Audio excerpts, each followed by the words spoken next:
हे आहे गोकुळचं श्रीखंड. अगदी जिभेवर रेंगाळणार. जिभेवरच नाही तर मनावरही रेंगाळणार. गोकुळ श्रीखंड, मनावर रेंगाळणार.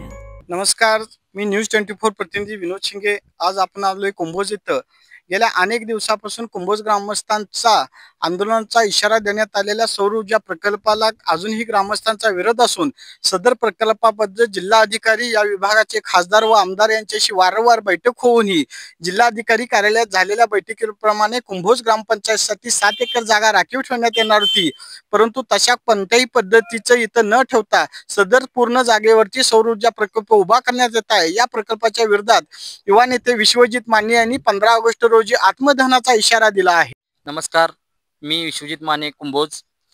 मला कुंभोज मधील सौर ऊर्जेचा जो प्रकल्प चालू आहे त्यासाठी मी विरोध केला होता.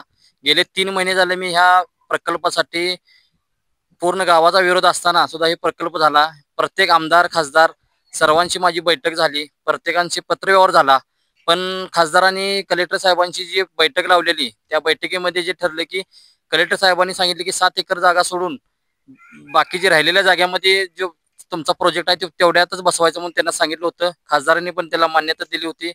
आणि ज्यावेळी आम्ही उपोषण केलं त्यावेळी खासदार आमदारांनी सांगितलेलं की आम्हाला रस्त्यावरची लढाई करायला लागली तरी चालेल, पण आम्ही जागा तुम्हाला गावाला मिळवून देणार असं त्यांनी आश्वासन दिलं होतं.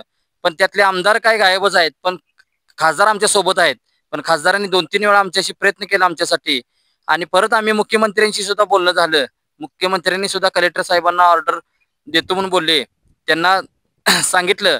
पण कलेक्टर साहेबांच्या वरती किंवा प्रशासनानं जे गुंडगिरी प्रवृत्तीची लोक आहेत किंवा पैशाचा वापर झाला असेल किंवा कुणाची तर बोट तुपात बुडली असतील असं मला वाटतंय. म्हणून मी 15 ऑगस्ट रोजी आत्मदानाचा इशारा दिलेला आहे. आणि आमचे आत्मदान करते अरुण जमने यांनी जिल्हाधिकाऱ्यांच्याकडे पत्रव्यवहार केले. सदरचे काम जर नाही थांबले तर रस्त्यावरची लढाई करायला आम्ही तयार आहे.